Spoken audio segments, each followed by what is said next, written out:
তো সন্ধ্যের দিকে একটু বেরিয়েছিলাম এই কিছু টুকিটাকি কেনাকাটা করতে।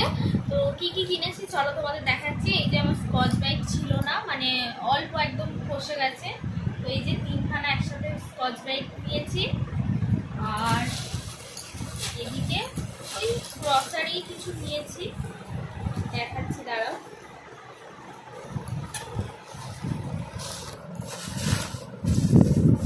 এই যে এটা হচ্ছে মুসুর ডাল,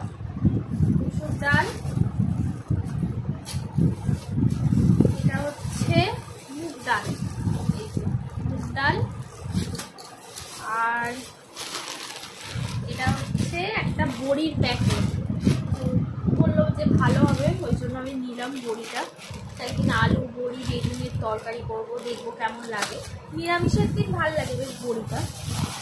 আর এই যে এখানে নিয়েছি ঘুগনি, মটরের ঘুগনি। আর এটা হচ্ছে কাবলি ছোলা, এই যে। আর এটা হচ্ছে লঙ্কা, শুকনো লঙ্কা, এই যে তোমাদের দাদা ভাইকে দেবো। না খাও না, ভালো খেতে। তো এই হলো। আর নিয়েছি এই যে এই লাভ পাঁপড়গুলো, এগুলো খেতে খুব ভালো লাগে, মানে যেগুলো চাটনির সাথে দারুণ লাগে। এই যে এই লাভ পাঁপড়গুলো, পাঁপড় ভাজাটা আমরা খুব খাই দুজনই, এই যে। আর নিয়েছি একটা লুঙ্গি, এই যে দেখো। এটা কে পড়বে সেটা বলো। হ্যাঁ এটা আমি পড়বো। হ্যাঁ না, এটা তোমাদের দাদা ভাই না, আসলে আমার বাপি বা দাদু যখন আসে তো তখন ওই লুঙ্গি লাগে পরে যেহেতু, তো সেই জন্য একটা লুঙ্গি। তো কেমন হয়েছে অবশ্যই জানিও। আর চলো দেখতে থাকো। তো এই যে একটু মার্কেটে গিয়েছিলাম, আর মার্কেট থেকে ফিরে এসে আমি এখানে চাউমিন বানিয়েছি ব্রেকফাস্টে। তো বেশ দুজনে চাউমিন খেলাম, আর তারপর আমি চলে এসেছি রান্নাঘরে। চলো এবার তোমাদের ইন্ট্রোটা দিয়ে দিই। হাই বন্ধুরা, তোমরা সবাই কেমন আছো? আজকে চলে এসেছি আবার একটা নতুন ব্লগ নিয়ে। তোমরা সবাই কেমন আছো সেটা অবশ্যই আমায় কমেন্টে জানিও। গৌরব সুস্মিতা ব্লগে তোমাদের অনেক অনেক ভালোবাসা জানিয়ে আজকের ব্লগটা শুরু করছি। দেখো রান্নাঘরে এসেই আমি আগে কোটোয় সমস্ত জিনিসপত্রগুলো ঢালছি, যেগুলো নিয়ে এসেছি বাজার থেকে, তোমাদের দেখালাম। আর এই বড়িটাও দেখো আমি ঢেলে রাখছি। প্রথমে ভেবেছিলাম এই কোটোটাই বোধহয় ধরবে, তারপর দেখলাম না, দু একটা ছাড়া সবই ধরে গেছে। আর এদিকে আমি ভাত বসিয়ে দিয়েছি। আর এই দেখো এই হাঁড়িটা আমি নতুন কিনেছি, মানে তোমাদের দাদাভাই কিনে দিয়েছে, একটু বড়, মানে দুবারকার ভাত করার মতো হাঁড়ি, কিন্তু হাঁড়িটা অনেকটাই বড়। তো আজকে রান্না করব একটু চাপ চাপ করে মুসুরির ডাল, সয়াবিন আলুর তরকারি আর চিকেনটা একদম ঝোল করব না, কষা কষাই করব। আর দেখো ডালটা আমি ভালোভাবে ধুয়ে নিচ্ছি, আর সমস্ত কিছু কোটোতে ঢেলে রেখেছি যাতে আমার বুঝতে অসুবিধা হয়। আর এই যে ডালটা সেদ্ধ হয়ে যাওয়ার পর এখানে পেঁয়াজ আর শুকনো লঙ্কা দিয়ে সাদলে নিয়েছি। ডালটা খুব বেশি চাপচাপ করব না, আবার খুব বেশি পাতলাও করব না, ডালটা আর একটু হবে। আর এদিকে দেখো আমি চিকেনের আলুগুলোকে ভাজতে দিয়ে দিয়েছি। আলুগুলো একটু ছোট ছোট করেই কেটেছি, তার কারণ হচ্ছে যে তাড়াতাড়ি সিদ্ধ হয়ে যাবে এই কারণে। আর আলুগুলো যতক্ষণ না লাল লালভাবে ভাজা হচ্ছে ততক্ষণ আমি এইভাবেই ভাজতে থাকবো নাড়াচাড়া করে। আর এই যে আমার আলুগুলো ভাজা হয়ে গেছে, এবার আমি তুলে নিচ্ছি। আর এদিকে পেঁয়াজও ছাড়িয়ে রেখেছি একদম ঝিরিঝিরি করে কেটে। আর এদিকে আদা রসুনের পেস্টটাও করে নিয়েছি। এরপর দেখো আমি প্রথমে কড়াইতে তেল দিলাম, তারপর চিনি আর গোটা গরম মশলা দিয়ে ফোড়নে দিলাম, তারপর একটা তেজপাতা দিলাম। আর তারপর আমি এখানে পেঁয়াজ আদা রসুন সব কিছু দিয়ে ভালোভাবে মশলাটা কষিয়ে নিচ্ছি। যেহেতু চিকেনটার মধ্যে আমি আগে থাকতেই ম্যারিনেশন করে টক দই, তারপর তেল লঙ্কা নুন সব দিয়ে রেখেছি, তাই আমি কষানোর সময় অল্প অল্পই দিলাম। আর এদিকে দেখো আমার চোখ মুখের কি অবস্থা, মানে এত গরমে কষ্ট হচ্ছে। আমি জানি প্রত্যেকটা মানুষেরই কষ্ট হচ্ছে, মানে কি বলতো মাঝরাতে ঘুম ভেঙে যাচ্ছে গরমের জন্য, মানে এত ঘেমে যাচ্ছি। তো যাই হোক খুব গরমটা পড়েছে, মানে বেশ মাঝখানে একটু বৃষ্টি হলো, ঠান্ডা ঠান্ডা ওয়েদার ছিল, আবার সেই 44 ডিগ্রি টেম্পারেচার আমাদের এখানে হয়ে গেছে। তো যাই হোক, বলছে সামনের সপ্তাহের দিকে বৃষ্টি আসবে, তো দেখা যাক কি হয়। তবে গরম দিক, শীত দিক, বর্ষাও দিক, সব কিছুই হোক প্রকৃতির নিয়মে, কিন্তু সেটা যেন মানুষ সহ্য করতে পারবে সেরকম তো হবে বলো। মানে এত রোদের দিকে তাকানো যাচ্ছে না। যখন সকাল 8টা সাড়ে 8টা বাজে মনে হচ্ছে যেন 10টা সাড়ে 10টা 11টা বেজে গেছে, মানে এত রোদ। আর 11টার দিকে মনে হচ্ছে দুপুর 2টো বাজলে যেমন রোদ থাকে ঠিক সেই রকম রোদ। আর এই যে দেখো, এখানে আমি গোলমরিচের প্যাকেটটাও কেটে নিয়েছি। আমাদের গ্রসারির ভিডিও তো তোমরা দেখেছো, তো সেই গ্রসারি গোছাতে গোছাতে তো আমার অবস্থা ভীষণ খারাপ হয়ে গেছে। আর এই যে গুছিয়ে যাচ্ছি, তাও মনে হচ্ছে এই প্যাকেটটা থেকে এটা ঢালা হয়নি, ওটা থেকে ওটা ঢালা হয়নি। আর তোমাদের এখানে আমি একটা রেডিমেড মশলা করে দেখাচ্ছি, এটা তোমরা গরম মশলা হিসেবেও ব্যবহার করতে পারবে, বা যে কোনো পটল চিংড়ি, এঁচোড় চিংড়ি, চিকেন, সোয়াবিন সব কিছুতেই দিতে পারবে। তার জন্য আমি গোটা এলাচ, লবঙ্গ, দারচিনি, স্টার ফল আর জায়ফল সমস্ত কিছু নিয়ে নিয়েছি। তারপর সেটা হালকা একটু শুকনো খোলায় ভেজে নিয়েছি। ভাজার পর একটু ঠান্ডা করতে দিয়ে প্লেটে রেখেছিলাম। আর এখানে দেখো আমি মিক্সিতে নিয়ে নিয়েছি সব কিছু। তারপর দেখো এইরকম সুন্দর একটা স্মুথ গুঁড়ো মশলা হয়ে যাবে। এটা তোমরা স্টোর করে প্রায় 2-3 মাস মতো রাখতে পারবে। আর এই যে আমার দুপুরের এদিকে রান্নাবান্না রেডি। এখানে এই লাভ পাঁপড়গুলো ভেজেছি, তোমাদের তো দেখালাম, দোকান থেকে এনেছি। এই পাঁপড়গুলো না আমি খেতে ভীষণ ভালোবাসি। আর আমি বাড়িতেই একটা আমের জেলি বানিয়েছি, ওটা ফ্রিজে রাখি, তো এই জেলি দিয়ে খেতে খুব ভালো লাগবে। আর এদিকে ছিল গরম গরম সাদা ভাত আর সোয়াবিন আলুর তরকারি, আর এদিকে ছিল ডাল আর চিকেনটা।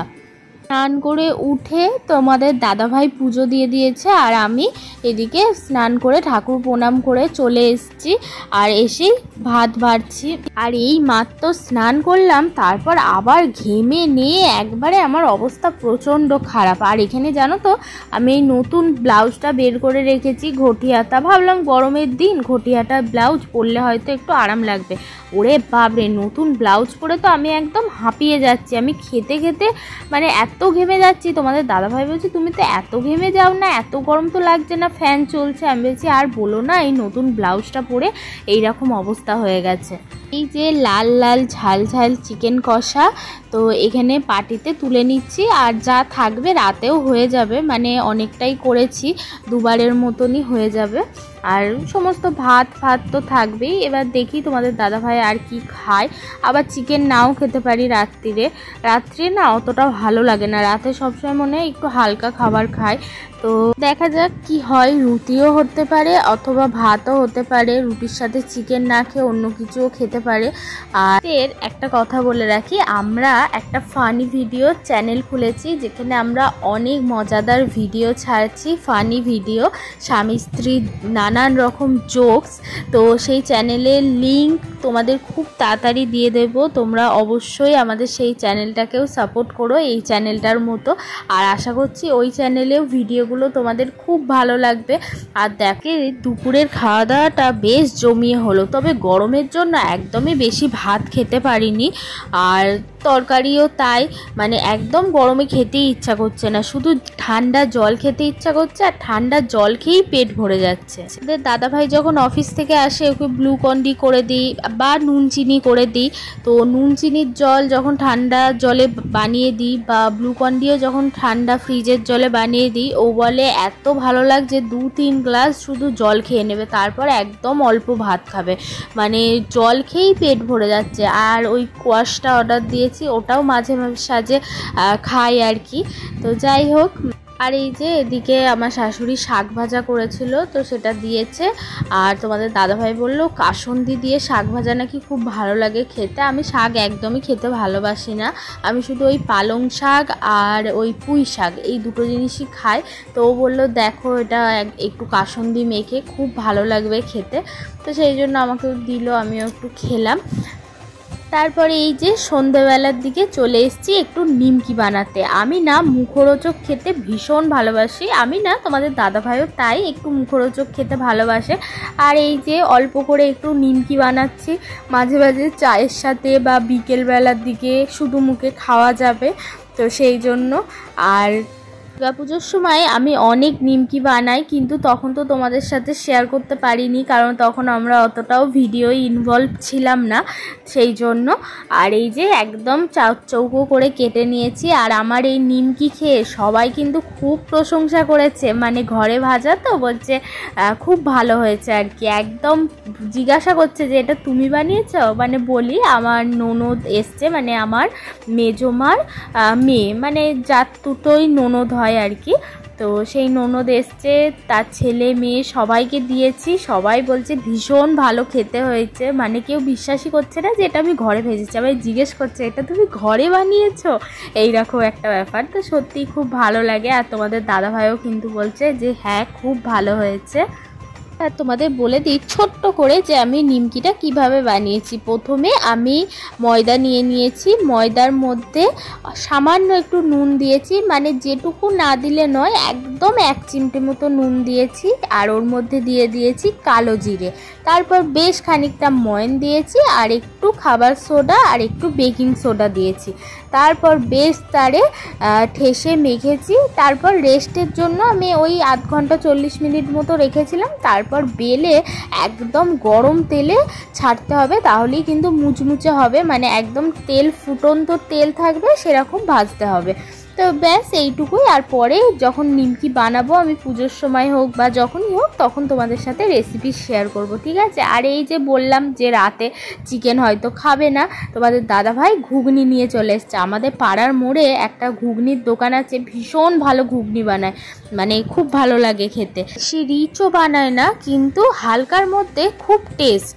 আর এই যে রাতে ঘুমানোর আগে যদি ঠান্ডা ঠান্ডা 1 গ্লাস শরবত হয় তাহলে কেমন লাগে। শরবত না, এটা হচ্ছে কোয়াশ, তো সেটাই আমি নিয়েছি। আর রাতের দিকে না এখানে প্রচণ্ড হাওয়া দিচ্ছে, তাই আমি আবার নাইটি খুলে শাড়ি পরে নিলাম, যাতে একটু রাস্তায় বেরোতে পারি, হাঁটতে পারি, সেই জন্য। আর খুব ভালো লাগছে, মানে যেহেতু গরম আর তার মধ্যে এরকম ঠান্ডা ঠান্ডা, তো খুব ভালো লাগলো রাত্রিবেলা। তো ব্যাস ভিডিওটা এই পর্যন্তই। সবাই ভালো থেকো, সুস্থ থেকো, আর সাবধানে থেকো। এই গরমে প্রচুর পরিমাণে জল খাও। আর ব্যাস ভিডিওটা এই পর্যন্তই। সবাই ভালো থেকো, সুস্থ থেকো। আজকের মতো টাটা।